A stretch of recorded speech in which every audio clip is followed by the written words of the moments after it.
Hello everyone and peace of Christ to all of you. One of the Muhammadan he left a message saying that how you can explain the amazing wisdom in the Quran.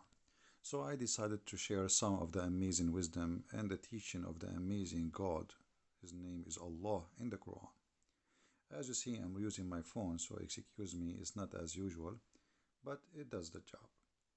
Here we have in front of us chapter 53, 33, verse number 53.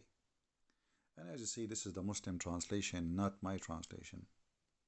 Here we notice a story, supposedly. It's not a story, it's an order. The God of the heaven and the earth and the galaxies and beyond the galaxies is worried about three or four things. Let us review the wisdom of Allah. Believers, Abduls, enter not the house of the Prophet without his permission. Allah, the God of all Islam, is worried about entering the house of the Prophet without permission. Okay, hold on. If somebody entered the house of the Prophet and he is a prophet, public figure, he is a judge, he is a ruler, what will happen exactly? Isn't he a prophet? So you want to be a prophet or you don't want to be you want to be a private person who nobody enter your house? Okay. So Allah is worried about Muslims entering the house of the Prophet without permission. Later we will see why. And then he says, nor wait for a meal to be prepared. You go to the house of Muhammad, you say, I am poor man. The Prophet will say to you, well, we don't have a meal. He told the wives to say, tell them we don't have food, go. And then they stay waiting because, okay, you don't have a meal now, what about later? Maybe, people will eat. You don't have food now? What about 2 hours from now, 3 hours from now? We will wait. Don't wait. And don't wait for it to be prepared because it will never happen. And then here, Allah is a truthful. He is telling you the truth that this is hurtful. This is hurting the Prophet. What is hurting the Prophet? To enter his house and to eat sandwiches which is not made for you. And Allah is not shy to express himself, and he is not ashamed of speaking the truth. What the truth? That this has hurt the Prophet, to enter his house without permission and to eat his meal. And here we need to stop. Many of you will say, well, I don't like people to go my house without my permission. But maybe you don't understand. If we go a little bit down, you see the interpretation made by the Abdul. It says to you that the Arab tradition, they go to their houses and they enter their houses, and not only that, they eat. Actually, if you are a stranger and you enter an Arab man's house, you stay in his house for 3 days, 3 nights, and they will not even ask you what's your name, which means your food, your accommodation is for free as a guest. It's a shame for an Arab man to ask you who are you and what do you want. Until you pass the first 3 days, then they will ask you. This is before Muhammad. After Muhammad, things change. Muhammad, he is an Arab, but he's different. He's cheap. He's selfish. He is crazy. He wants to be a prophet. The Arab, they used to be proud actually to have a guest. When somebody come to the tribe, they would be fighting over the guest who will sleep in the house of who. So if you sleep in the house of this person, you don't accept to sleep in the house of that person. That means you are insulted the other one. Muhammad is different. Muhammad, he don't want anyone to come, even those who they are believers. Those are his followers. Don't enter my house without permission. And the funny, they are not ashamed even to say to you that the Arab, they used to be a lot better than Muhammad. Read carefully. This is their interpretation, not mine. The Arab before Islam, they are very open to the guest. Everybody is welcome and they are proud to serve the guest. Muhammad, a selfish man, he liked to eat your sandwich. Muhammad should be welcome anytime to any house. If you remember Muhammad, he went to his own son's house without permission and he entered the house and he flirted with the wife, as we saw and we explained before. And here we go to the second part of this video. You will see here Allah saying supposedly, If you speak and if you were to ask the wives of the Prophet something, ask them from behind the curtain that is more up for etc. So if you want to speak to Muhammad wives, you have to speak to them from behind the curtains. Otherwise, this is really hurting the Prophet. Okay, hold on. So the Arab before Islam, you can go and speak to the wives of the owner of the man. As long as you do nothing wrong, the man, he wouldn't do nothing to you. I mean, what's wrong with that?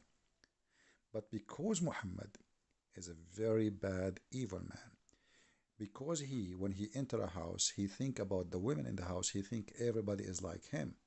To make it simple for you, if you are a person who have a good heart, what do you think? You think everybody around you is good-hearted. As simple as that. Decent, nice thinking. You never think about hurting others. Muhammad, because he is an evil man, he think everyone will enter the house of his house. He will like to speak to the wives of Muhammad for a dirty purpose. This is why he come with the curtain. And supposedly the excuse, it's Allah. It's not Muhammad he want that. It's Allah. You don't understand. Now, listen. Muhammad, he allow Muslim women to go in the street and they can speak to men. And they do not need to be behind the curtain. So why his wives have to be behind the curtain? That means wives of Muhammad cannot leave the house, and if they leave the house, they have to make a tent around them and to be in the curtain. And after that, the Muslims, they start using the curtain to their wives too, because Muhammad first, and they are second. And then we see here the jealousy of Muhammad using Allah as a tool to fulfill his madness. He said, that is more, that it is not lawful for you because it cause hurt to Allah, Messenger. Allah Himself saying to you, if you speak to Muhammad's wife, not from behind the curtain, you are hurting him.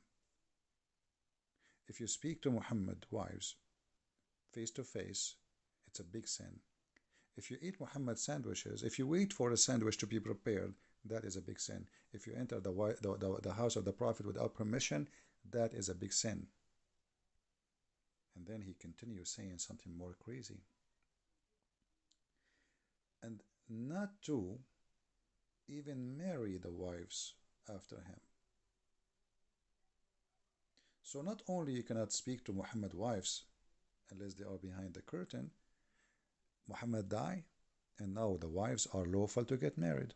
Any woman, she is widow, she can marry a new husband in all religions. And actually, if you ask Muslims, did Muhammad marry women before and they were widows? He would say yes. As an example, Khadija. She have two husbands before him. She is 25 years older than him, yet he married her. Okay, question. He killed the husband of Safiya. He took her. He took many women after they were widow. Some he killed their women, said their husband.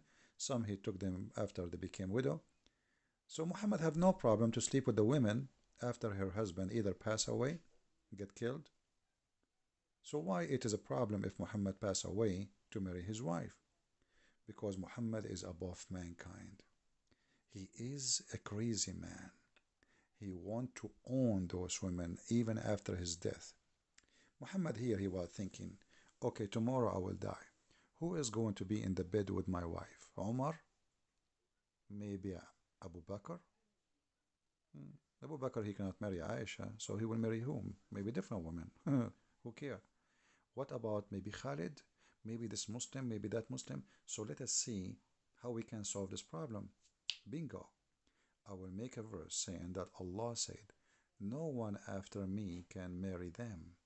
And by the way, in that, I preserve those women to death, that nobody can touch them, but yet I can touch every woman.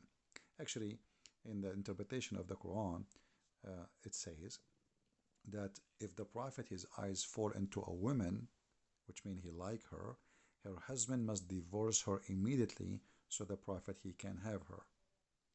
And here you notice how filthy this man is. And this is exactly what he did with his own son. He went to the wife when the husband was away. He entered the house. He saw the women wearing almost naked clothes, and he flirt with her with loud voice, and there's no way he's not aware that she can hear him. And he said, praise be to Allah, the one who made my heart to flip for you. Then the wife, she told the son, oh, your father was he, and he flirted with me. Then the son went to Muhammad, says, hey, I don't like this woman, you take her. So look, imagine here how crazy, sick this maniac. He forbid to you what he loved to do.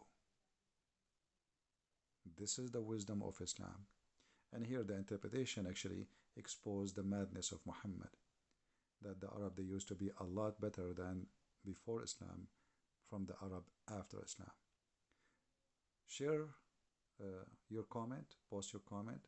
If you are a Muhammadan, don't forget to refute me about Muhammad forbidding people from eating his sandwich. Allah will provide him with more sandwiches. What's wrong with you? You see, Jesus, when they ask you for a sandwich, according to the Quran, chapter 5, Al-Ma'idah, this is why it's called Al-Ma'idah, which means the table, the meal. Allah, He sent 7 sandwiches. Every sandwich have a wheel. Wheel. 7 sandwiches with 7 wheel. So why Allah is worried about people eating the food of Muhammad? What about Allah making miracle that people, they can come anytime and eat from his house and there's no problem, especially the poor? Here you will see the stupidity of a madman trying to make himself above mankind, using what he called God, making himself controlling everything around him, and forcing things so nobody discuss why. The wife, they will say to him, why we cannot marry after you? No, Allah, He said so. They cannot discuss that. Even the father of those women, they cannot say, okay, Muhammad, he died. She have the right to marry. But by saying Allah said, it's over. This is the evil Muhammad, and you heard some of his wisdom. This is not the wisdom of God. This is a man speaking about his own, making his own fantasy, controlling people using God for his own glory. And this glory is filthy glory. Even the dog outside agreeing with me. Thank you very much for listening. And by the way, I am still in a mountain area, very beautiful, and it's very great. Thank you, and God bless you. Take care.